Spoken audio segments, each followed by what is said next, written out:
Who were the stars and the kings of the mid to late round of best ball ADP at the final week of draft time this offseason? That is what we're going to talk about today on the show. We're going to go from rounds 9 through 18, but we might, 19, 20, depending on what site you were drafting on, we might throw in a name or two from there. But realistically, when you get to those rounds, there's quite a few names that have seemed to be completely forgotten about in the NFL circles, but they may still come into play. And there's a few names in those last rounds that even over the last week or two with injuries may be primed into the spotlight in the very, very near future. So we'll see how that plays out. So we did last week, Shawn, record. We did rounds 1 through 8. I really enjoyed the process going through it, the conversation. I think the listeners enjoyed that one as well. So today, rounds 9 through 18, I'm hoping that this is going to, give us some confidence as we head into the final stretch here of the best ball season. Is that what you're hoping that comes out of this, or are you less optimistic? Well, I don't know about optimism or pessimism. I'm excited to look through and see how these drafts went. Having prepared for the show, obviously we know that a decent number of our priority picks late have either hit or are now in the process of hitting and seem like they can be very profitable over the final stretch of the season. I'm excited to see how these last weeks go. So far in 2022, each week has mostly brought further disappointment for some drafter or another. We don't have a lot of exposure to Cooper Kupp because the price is so significant. I mean, nobody has a ton of exposure there because you are balancing that with at least some Jonathan Taylor, at least some Christian McCaffrey, at least a little bit of Justin Jefferson. Jefferson actually went ahead of Kupp in some formats down the stretch. Yeah. Not necessarily a surprise with the way Jefferson has played. A lot of people were forecasting that.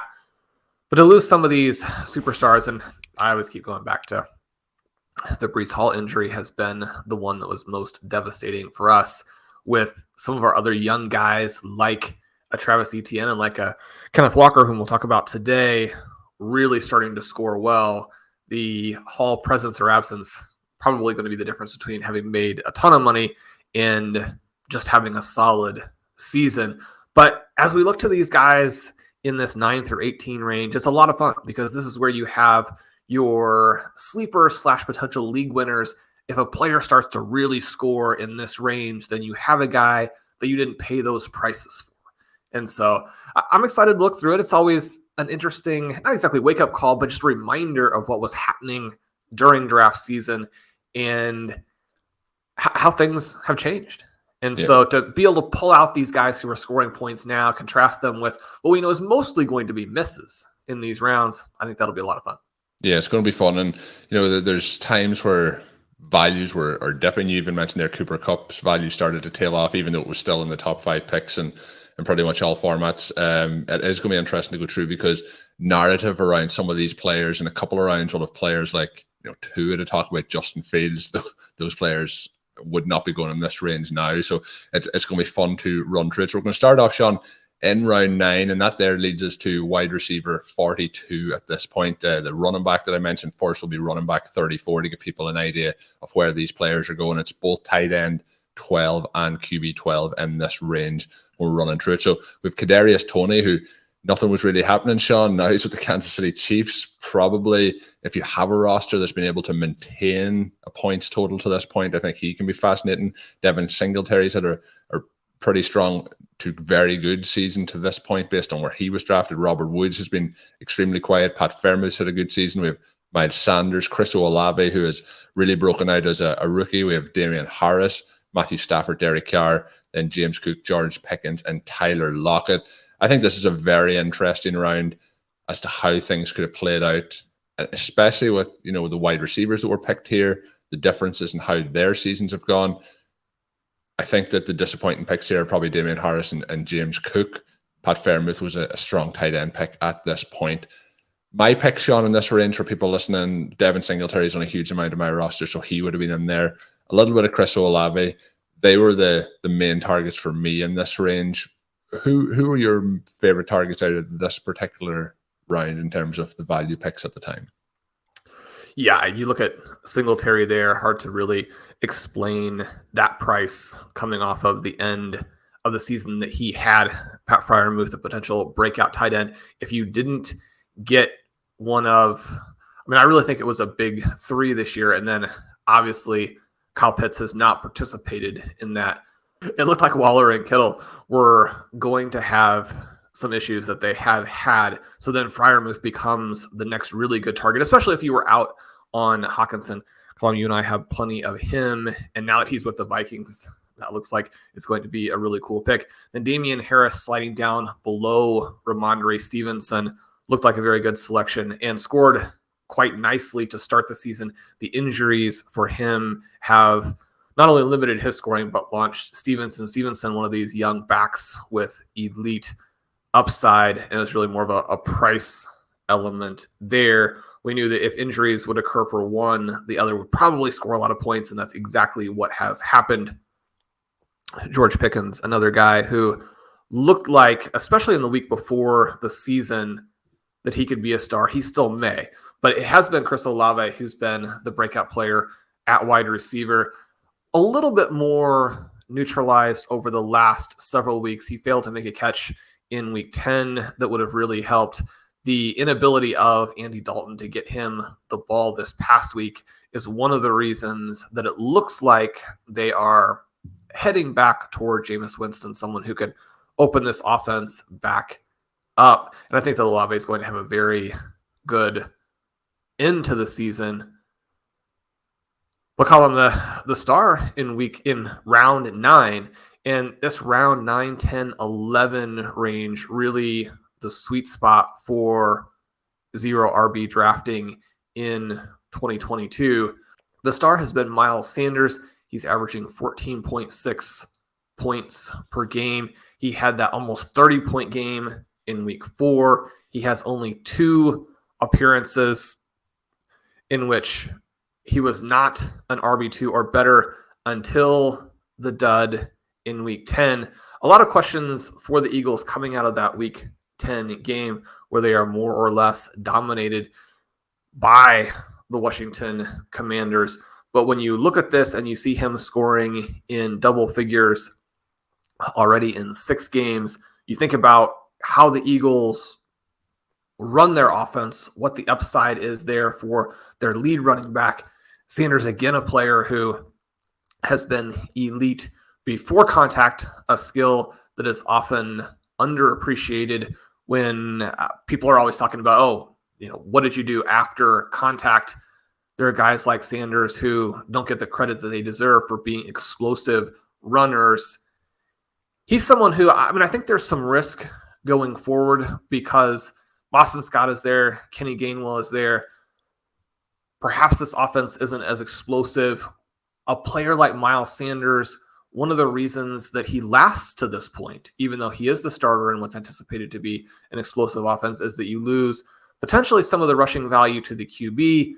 Maybe you don't have enough of a moat, someone of Sanders' skill level, even though I think it's probably underrated. You could lose some touches in the second half that those backs being drafted in the first 3-4 rounds probably aren't as much at risk of, but Sanders has been excellent so far. Yeah, he has been excellent. He's not somebody that I have a lot of exposure to this year, but Shawn, this next round, there's a few guys that there's a lot of exposure to, and this was a range, mentioned Singletary, James Cook was also going in that same round. There was a lot of kind of fluctuation in the prices of these players. The ADP we're using here is the FFPC $125 Best Ball Tournament. Devin Singletary, James Cook. Each report from training camp was kind of changing how they were being valued slightly, similar with Harris and Stevenson, who you mentioned. We have Darrell Henderson in this next round. He was obviously kind of anchored to Cam Akers' value. We have Kenneth Walker, who had the hernia situation, and he was obviously in competition with Rashad Penny, who is now injured. So there's a lot of players here that we're kind of moving around throughout these rounds that we'll be talking about. And that's kind of what we get in those kind of zero RB rounds where they have somebody in front of them that they are trying to surpass. So here we have Sky Moore, we have Aaron Rodgers, Kirk Cousins, Kenneth Walker, Naheem Hines, MBS. Then we have Melvin Gordon, Irv Smith, who obviously is injured at the present moment in time. Treylon Burks, who's missed a good portion of the season through injury. Darrell Henderson, Albert O, and then we have Rondell Moore.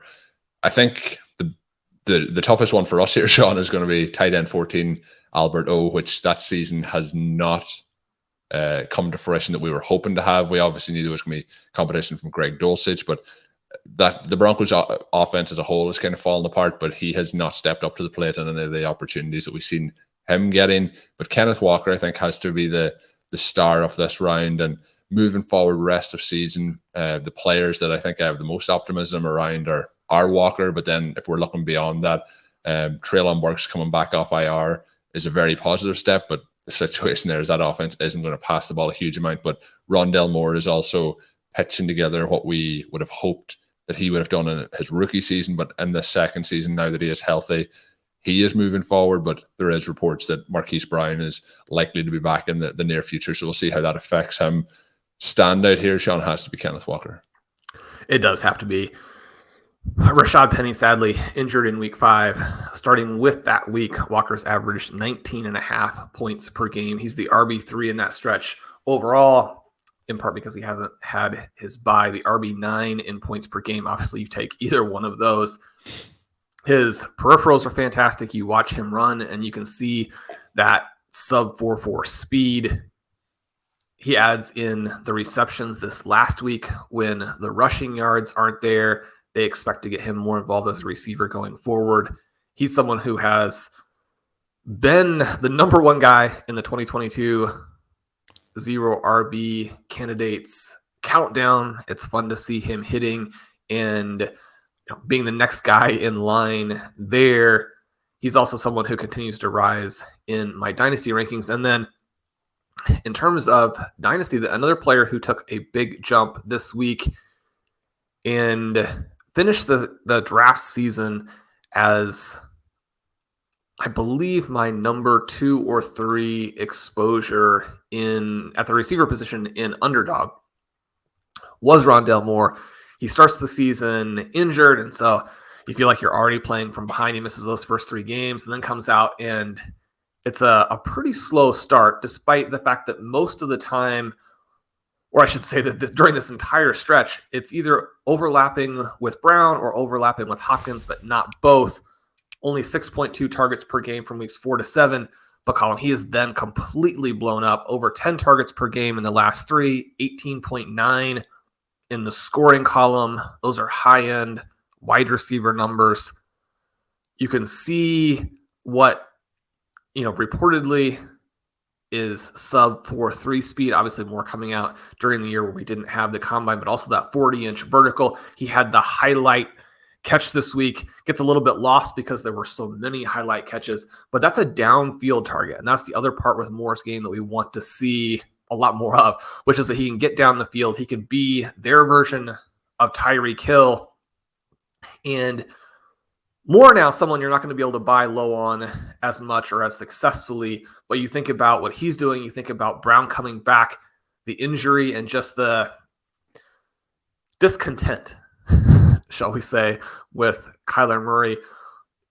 We didn't talk a ton about the Rams-Cardinals game from this last week, but one of the things that really stood out to me is that while the Rams have this huge downgrade at the quarterback position, and that could only be expected, it's only fair, Colt McCoy, while not putting up gaudy numbers, does bring a presence and a calmness and an ability to just competently run what the Cardinals want to run that really has been missing from Murray. And so I don't think that we can completely ignore that and just say buy Murray at whatever cost or whatever situation, because he's going to have these 3 wide receivers. He's going to run a little bit more and more successfully, at least in stretches.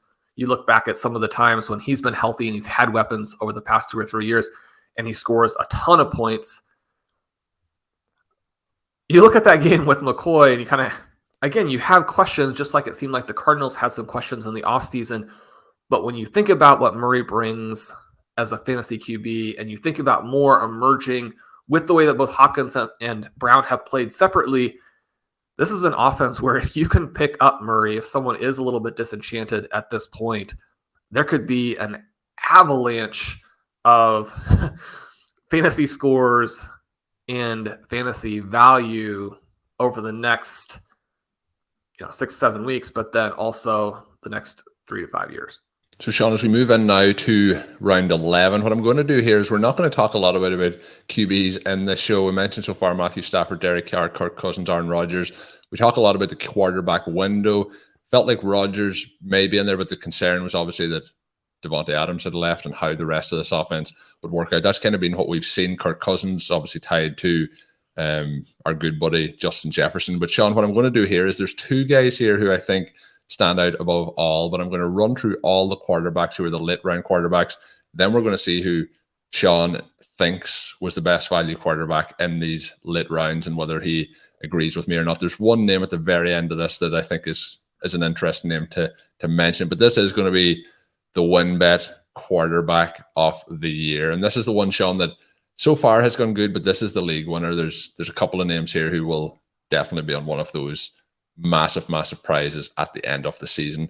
You can sign up to WinBet today. Special sports offer for all our listeners. Bet $100, win $100. Download the WinBet app now or visit wynnbet.com to start winning today. Shawn, here is the names. Spoiler alert, first one may be the winner. It's Justin Fields, quarterback 16. Then we have quarterback 17, Tua. Then we have Trevor Lawrence. Then we move into the next round. In round 12, we have Jameis Winston as the only quarterback. Round 13, Matt Ryan is the only quarterback. Round 14, we have Jared Goff and Daniel Jones. Round 15, Mac Jones, Baker Mayfield, Ryan Tannehill. Round 16 is Davis Mills, Deshaun Watson. Then we have Carson Wentz, Marcus Mariota in round 17, Zach Wilson, round 18, Mitch Trubisky, round 19. Shawn, quarterback 33, last pick in most of these drafts in the 20th round. So if you're in those 18 round drafts, this guy might not be getting drafted at all. Geno Smith has that's an extreme value for anyone who bet on Geno Smith and picked him up and stacked him with any of the wide receivers from Lockett to Metcalf. But I still think at this point it has to be Justin Fields. Do you think that with a 9-round discount and over basically double the quarterbacks going after him that won't be for him, do you think Geno Smith has a case to be the quarterback of the year here versus Justin Fields or Tua? And who is your pick? Yeah, I mean, he's got a shot, right? Averaging over 21 points per game. And that's awesome. Especially now when you have this potential for him to be matched up with DK Metcalf or Tyler Lockett. As you go down the stretch there, if one of the two of those players carries teams through that 15-16 gauntlet, right? So whether you're playing FFPC, Underdog, you need to go get through those first couple of weeks. And then if you're still alive, there probably will be some Geno Smith and either Metcalf or Lockett teams in there with you. But then potentially you can have your big time QB be the one to then win it in week 17. Or you could see the opposite of that, where you manage to get Geno and Lockett or Metcalf through, and then they blow up in the final week. Colm, you and I had joked a lot about playing that Seahawks-Jets game in week 17.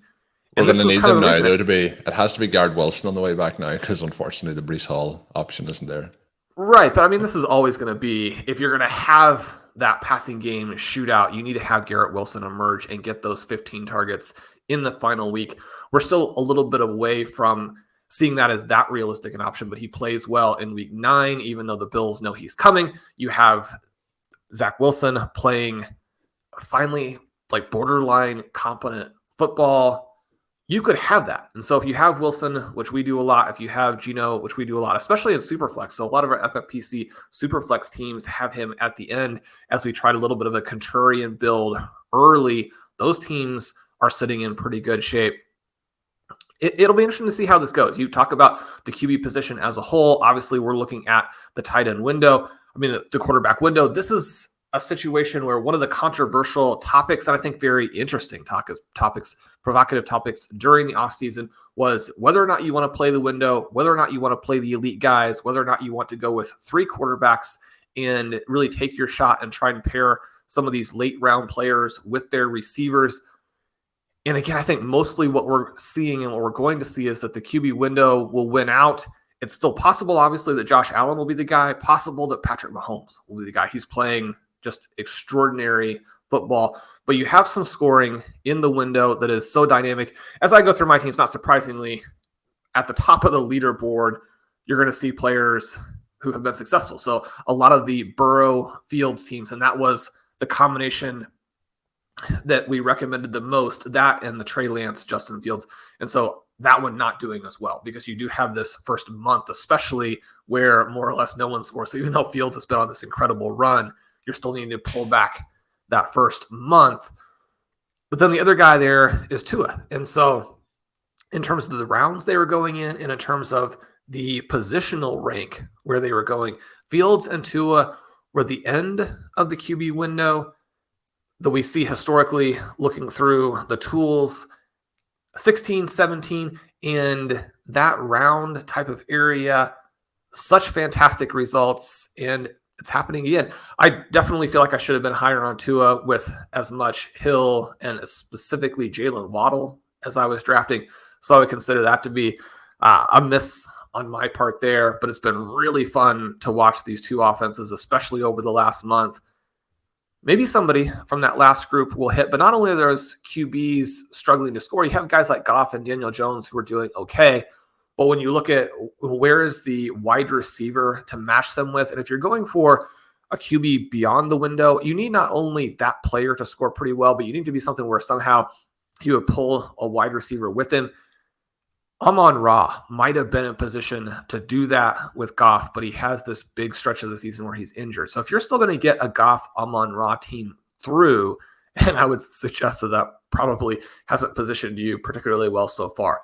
But if you get that team through, then maybe there's a shot there. The Lions outscoring the Chicago Bears last week. The Lions had not looked good offensively for a while. I think it really hurts Goff to not have Hawkinson. It hurts him to not have Swift healthy. The weapons that it appeared he was going to be surrounded with versus the weapons that he has now, very, very different. Maybe there's still a shot for him. But yeah, you look at Fields, you look at Tua, and they've been absolutely fantastic.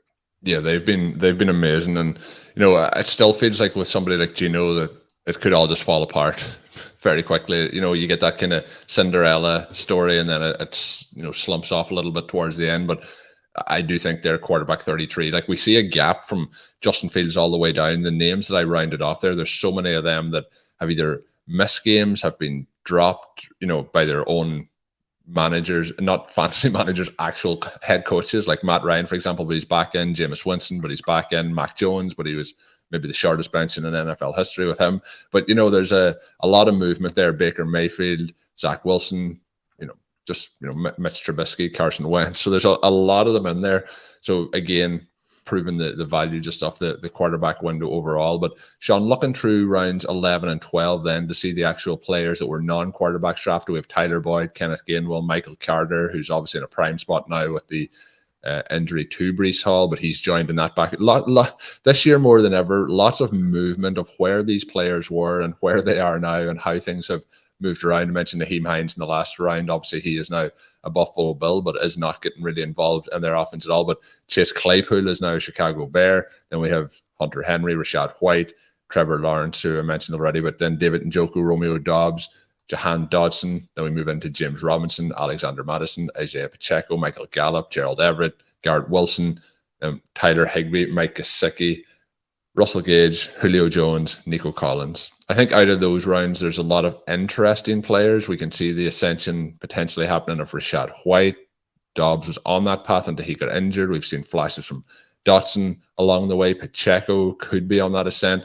But I think out of those two rounds, the player that we touched on a moment ago has to be the winner with the wide receiver 56 and Garrett Wilson. Garrett Wilson has played well. The switch from Joe Flacco to Zach Wilson has not been as favorable for the receiving options in that offense, but what he's been able to do within that context is pretty extraordinary. Also had some games in which he took wicked hits and had to miss a little bit of time and was not completely 100% even when he's out there running some of those routes. What he could have done in a slightly different context, probably something a little bit more similar to what Justin Jefferson did a couple of years ago. We'll watch him sort of with bated breath to see if he can do that down the stretch, to see if he can do that over his first 2 or 3 years. He has skyrocketed in the dynasty rankings. Another receiver kind of in that range who gets missed a lot is Tyler Boyd. We like to talk about him for so long. We had him as one of the guys in the intro that you always play before overtime. He's averaging over 13 points per game. He was a player we recommended as an option for playing this Week 17 Buffalo-Cincinnati contest because he's a lot less expensive, right? So you can put some other elite players together in builds that you like and then come back with a player such as Boyd in round 11. And people tend to get worried about the upside.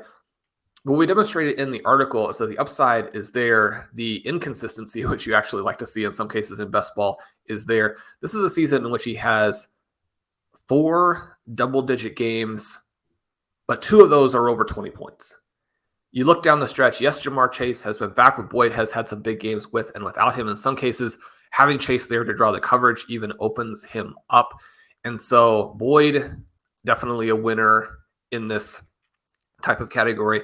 Rachaad White, someone who could be the winner over the second half. He was one of our priority targets because of the upside in the Buccaneers offense. We know just how valuable that Leonard Fournette role has been, and now looks like he's going to go ahead of Fournette. He more than doubles his career high in rushing attempts in their victory over the Seahawks. He goes over 100 yards. I think the mild concern would be that in that particular game, they become so run heavy as they try to bleed the clock and soak up all these snaps while they have the lead, is that he doesn't do the receiving element. And he's not looked particularly dynamic as a receiver yet at the NFL level. And that was the thing coming out of Arizona State, to have a guy with the size, speed profile that he brings, who also looked so comfortable as a wide receiver or in the receiving game, had that wide receiver element to him. For him to have looked, I don't know, discombobulated is really the right term, but just definitely not comfortable out there in the receiving game and hasn't been able to show off the athleticism, hasn't been able to break those big plays as a receiver. If he could add that element over the season's second half, then he could be the big winner. As we look for guys, and you can't obviously change your best ball lineup, but as we go through this exercise, it's obviously very relevant as well for redraft. When you're looking at trades, when you're looking at waiver ads in shallow leagues, obviously we know that the players who are rostered in small, medium, and large leagues very, very different. And we think about who could be the 2022 version of a Sony Michel or a Devin Singletary or a Rashad Penny, guys who really just hadn't done much at all until they win massive tournaments for people. White looks like he could be a guy. Yeah, definitely feels like that way, Shawn. Round 13 and 14, I think, are going to be interesting. There's a number of names in here that we were drafting a lot of, and there's a number of names in here that are either hitting or primed to hit. So we get into the tight end position with Evan Ingram, then Khalil Herbert, who unfortunately is out now for the next couple of weeks. We get Joshua Palmer, then Isaiah McKenzie, Matt Ryan, Raheem Mostert, J.D. McKissic, Jacoby Myers, Tyler Algier, Noah Fant, who we drafted a lot of, then Brian Robinson, Robert Tonyan hooking back around. We get McCole Hardman, Zamir White, Jamal Williams, DJ Chark, Daniel Jones, KJ Osborne, then Austin Hooper, Wendell Robinson, Hayden Hurst, Jared Goff, who we touched on earlier, Isaiah Likely, and then Devontae Parker. Lots of interesting names in there, Shawn. Raheem Mostert was one we talked about a lot in the offseason. Tyler Algier. Brian Robinson is one of Zachary Kruger's favorite guys, had a pretty solid game in NFL Week 10. McCole Hardman has had some flashes, but with injuries and competition now, we will see if that continues. Jamal Williams has been a massive success for anyone who drafted him with the injury to DeAndre Swift and him missing time. He's had a lot of big games in there. Looking through those names, Shawn, this feels like an area where running back was quite strong to draft. Herbert had looked good too up until his recent injury.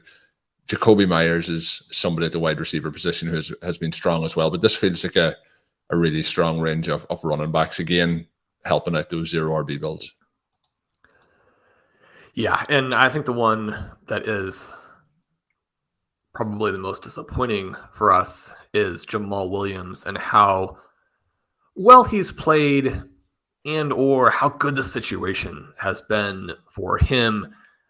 Again, in week 10, he more or less looks like a guy who is limiting the offense, but he gets in on a short yardage carry and scores another touchdown.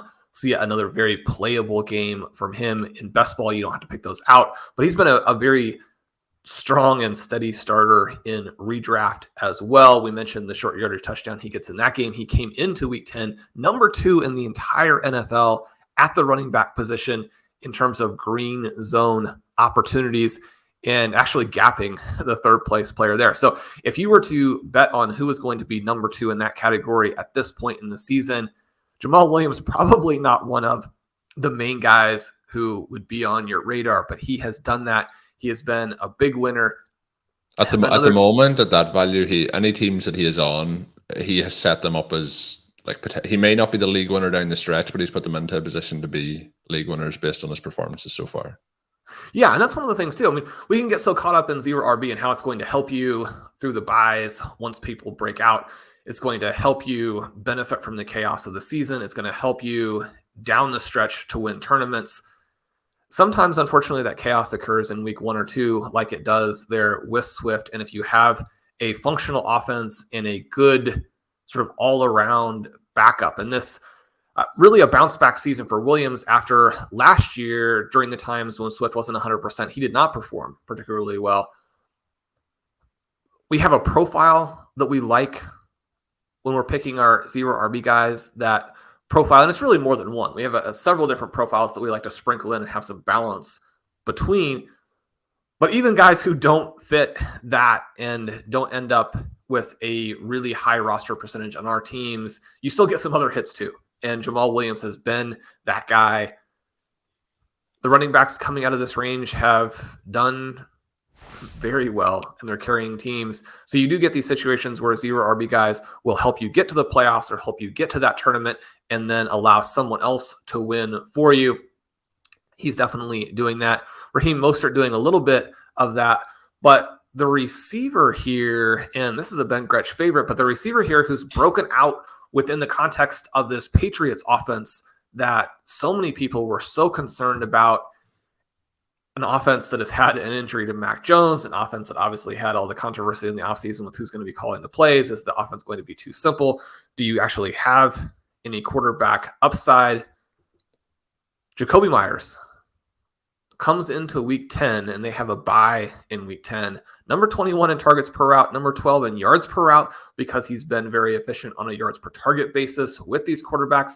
That target per route number at 25%. So even in this sort of deep and muddled Patriots receiving core, he has stood out in a very big way. Number 15 at the receiver position in points per game. The Patriots just are not flashy. Jakobi Meyers is not flashy. They didn't play last week. And so it's easy for him to get lost. And yet Meyers has been absolutely fantastic this season. Yeah, it's been really excellent. He's been very, very fun to watch. When we go through these next couple of rounds, listeners will be noticing there's a lot of names that when I mention, they're probably like, oh yeah, he was going at that point, or certain values. It was similar in the show that we did last week, Shawn, but there is a lot of players here who I'm sure people are hearing and they're probably regretting some of those selections. But we move into somebody who became kind of a comedy bit in some of our shows, Shawn, who I don't think we ever drafted at any point. That was Brevin Jordan. That turned out to be a good decision not to draft him. He's tight end 26. Jarvis Landry, Eno Benjamin, who is now with the Texans after being released by the Cardinals over the past couple of days. Jalen Tolbert, who's been working his way into the season. KJ Hamler's had to continue to deal with his injuries as he works his way back from those offseason surgeries, and also the offense and how they're going. Jarrett McKinnon has flashed at moments. We have Alec Pierce, who has flashed in moments. Logan Thomas, Mac Jones, Baker Mayfield, Tyrion Davis-Price, Ryan Tannehill, Isaiah Spiller, Jeff Wilson, who I think could be the winner of these rounds, Marvin Jones, Mo Ali Cox, Mark Ingram, Robbie Anderson, Jameson Williams, who we have yet to see this season, Deshaun Watson, similarly so with the suspension, Christian Watson, who has his breakout performance in Week 10, Amir Abdullah, Davis Mills. And that 16th round winds down with Kenny Golladay. Shawn, you mentioned on the show earlier this week Russell Wilson's contract being potentially the worst contract in NFL history. I do think that Kenny Golladay is going to give him a run for his money based on what the Giants have paid him over the last 2 seasons. It does feel like, obviously, he's been moved out from the situation he was in with the 49ers. I think Jeff Wilson's probably the winner through those 2 rounds. Have you anyone that's standing out specifically for you if you could go back and redraft your teams now who you would want to try and get into as many lineups as possible? We do see, again, with this, the importance of building your roster in those first 13, 14 rounds in a way that will work and not being overconfident in the way you can balance out your positional allocations or add to your talent in these late rounds. Now, when you go back and look at the teams that win, they're going to have to hit on some of these. So you can say, if my team wins anyway, then you almost have to factor in hits so you can factor that in positionally. But we know that there aren't going to be very many. And especially you look at the wide receiver position and why we've been talking about for years, since the birth of the show. But over the last 18 months, the fantasy community has started to emphasize the importance of loading up at receiver before you get to this juncture, because you're just not going to score points. And you can see that as we look through all of these late rounds. Watson, a really cool performance this last week. If you have a good team that had him on it, I think you're excited about that. If you needed him to be scoring some points for you and you were counting on him as part of what the Green Bay Packers were going to do this year, then those teams are in trouble. Those teams are still in trouble, right? You look at really the entire rest of the draft, and the only guys who are helping at all are Paris Campbell and Curtis Samuel, and that's still at a very low level, and especially if you want to think about this from an underdog lens with the half PPR, those underneath guys not doing as much for you. Someone we drafted a decent amount in round 20, basically the final round, whatever format you're doing. Laviska Shenault, another player who actually gets moved and hasn't been a big part of the season, but even the handful of touchdowns that he scored, the couple big plays, the one that he has in week 9 standing out most recently, the scoring profile from these players is so limited that those plays will help you. But again, they're going to be few and far between. You can't count on them. We do like to take and to emphasize rounding out the running back position here. Jerick McKinnon has been a very viable kind of end of the roster, score a few points here and there for you when you need it kind of player. He's been good for redraft as well, as he's emerged as a guy who almost regardless of game script has scored just enough points that you can put him in and not feel like you're going to take a 0 there. But as you mentioned, Jeff Wilson, the player who is emerging here, Zach and I have him on our best team. And even though you can argue that this last week in particular has been something of a dagger for one of our other favorites in Raheem Mostert, for Wilson to go to the Dolphins and be in that juggernaut, anywhere that you have him, it's extremely exciting. Yeah, there's some of those teams, Shawn, when you check how your teams are doing on a Tuesday and some of the best ball teams that are starting to move into contention, there's a few of those that actually had Christian Watson on them this week. And that's those players, getting them into the lineup at this point of the season can become incredibly intriguing. Even somebody like some rosters that might have like a Jameson Williams on it who hasn't got onto the field. We'll see if he does get onto it. But some of the players we've mentioned here who we've only seen glimpses of, maybe a Wendell Robinson, those players could be very fun down the stretch here if it's a case that, like you mentioned, the team had enough to continue to move you forward until this point. But yeah, there's a lot of players in this range that, looking back, there's a lot of players we weren't drafting at the time, but there's a lot of players then that just aren't working out at this current moment in time. Moving in now, Shawn, to the real later stages here. I did mention we may get into the all 20 rounds. What I might do is mention some of the names we were drafting, or the names that potentially could work out well in that 19th and 20th round range. And we'll do 17 and 18 here. That's going to give us Carson Wentz, Paris Campbell, Van Jefferson, Cameron Brate, Sammy Watkins, Corey Davis, Marcus Mariota, Taysom Hill, who was an interesting conversation at this time. He was tight end 30, and he is, I think, well and truly delivered already on that at this point of the season, but wasn't somebody that I drafted very much of it all. Very, very limited shares of him. Then we have Rex Burkhead, Zay Jones, who has performed quite well this season in Jacksonville, Deontay Foreman, who's had a couple of big games now that Christian McCaffrey's been traded, Tyler Conklin, Zach Wilson, Sony Michel, who I drafted a lot of. He then got moved and has still not had any impact on the season at running back 64. But those late round picks, sometimes you can't rely on them all that much. Mike Davis, Daniel Bellinger, who's unfortunately injured at the moment, Anthony McFarland, Jonas Smith, Kenyon Drake. Boston Scott, David Bell, Kenny Pickett, Curtis Samuel, and Jalen Warren rounds out round 18. Shawn, looking through some of the other names then when we run through the other players, Donovan Peoples-Jones was round 19, wide receiver 84. He has had a couple of good weeks that he's put back-to-back. Looking through the rest of the names, probably the one that's standing out as potentially having the most upside is Trey McBride. Now that, unfortunately, Zach Ertz is out for the rest of the season. McBride was somebody I was heavily targeting. You don't want to see those injuries happen, but he feels like if it's going to happen this year, he's in the perfect scenario for that to happen. At this point, Odell Beckham, who there's reports around his free agency status, he was wide receiver 86 in the 20th round.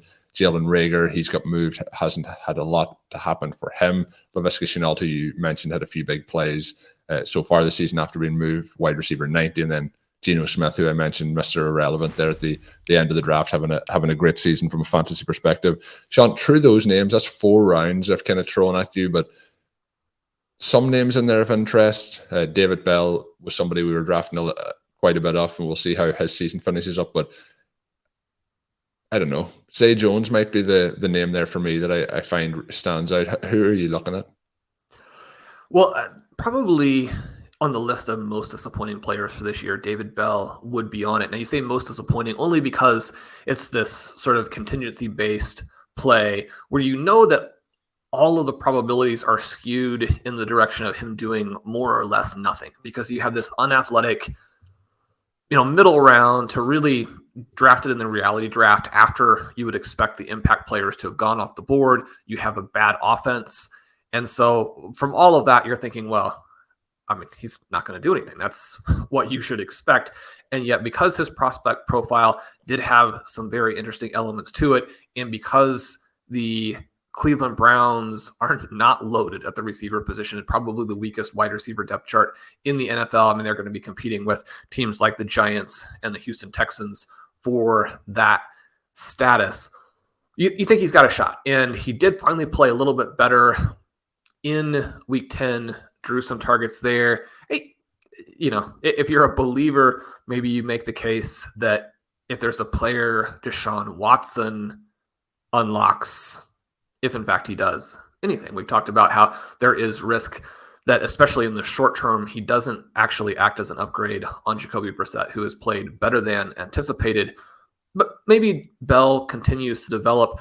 The notes out of Cleveland are that they're pretty happy with his trajectory.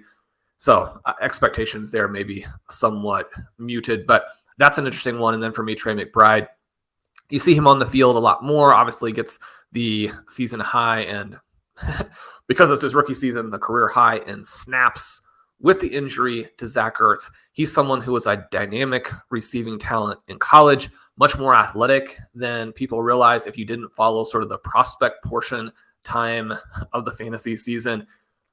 There is some upside there, and we do like him. We have a lot of exposure late. Again, when you're drafting these late players, you're looking for the really big hits, knowing that probably whoever you draft isn't going to score for you.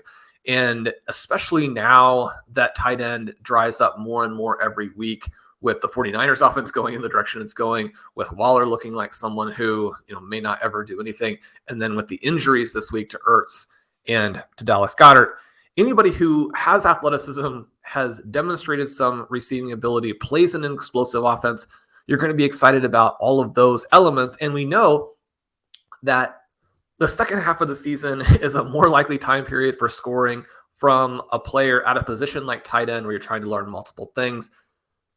It would be awesome if he got going, but then you look at some of the other elements where he has been at least a mild disappointment so far. And then you talk about the trio of receivers they have. You look at James Conner being very involved again last week. Even with Ertz out, and the fact that Ertz was taking a large number of targets to that point, the Cardinals offense is evolving, and with it being so much in flux, I guess I wouldn't think that McBride is actually going to be that involved going forward. Yeah, I'm not overly optimistic, but versus a week ago when he wasn't getting anything, I guess if it doesn't happen now, it's not happening. But the later rounds, as you can see, they're going through it. The big thing, and Shawn, this is something that we talk about a lot, is when you're in fantasy in general, there's going to be a lot of things that we get wrong. You're not going to get everything right, and there's going to be a lot of it that changes it. And this season, more than ever, we've seen even in those last rounds we've talked about the amount of players who have moved teams, that's not something that you can account for at the start of the season when you're drafting these rosters. And then just having the humility that when you are drafting these teams, that especially when you're in round 15 and beyond, like not every player that you think is going to hit is going to hit. So it's about having that overall roster construction to balance things out and try and really attack all those picks, but especially those early picks. But that is going to do it for today's show. Shawn, any final thoughts on how that second half of the draft shaped up in terms of versus other years, in terms of hits and misses for ADP versus what we would see other years? I think injuries and things like that have shook it up a lot more than we would normally see at this point of the season this season. For me, it just is the excitement of seeing what some of these young players can do over the second half. When you have all of these successful teams and you're winning main events, you're winning best ball leagues, and then hopefully tournaments, finishing high in tournaments, when you watch your young players ascend in Dynasty, you can end up being not necessarily overly confident, but having a little bit of a skewed perspective of how many of the players actually hit and where they hit from when you're talking about some of these redraft types of leagues.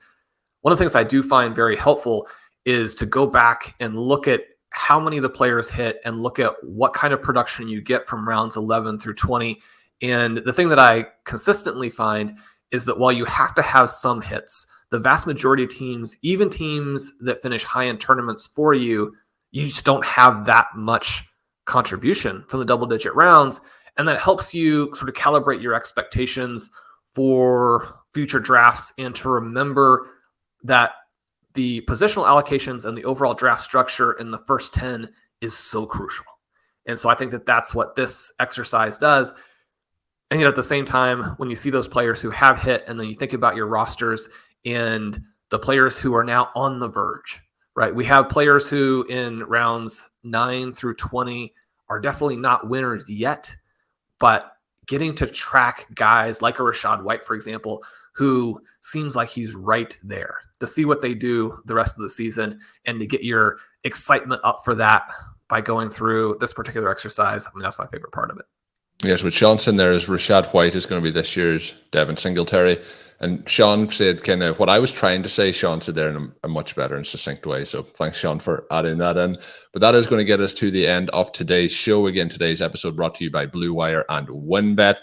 My name is Colm Kelly. You can follow me on Twitter at Overtime Ireland. My co-host, as always, is Shawn Siegele. You can check out all of his work up on rotoviz.com. If you are looking to sign up for a RotoViz NFL Pass, you can use the code RVRadio2022 at checkout to get yourself a 10% discount. While signing up, that gets you access to all of our content and tools. And until we are back with the recap show for you early Monday morning, have a good one.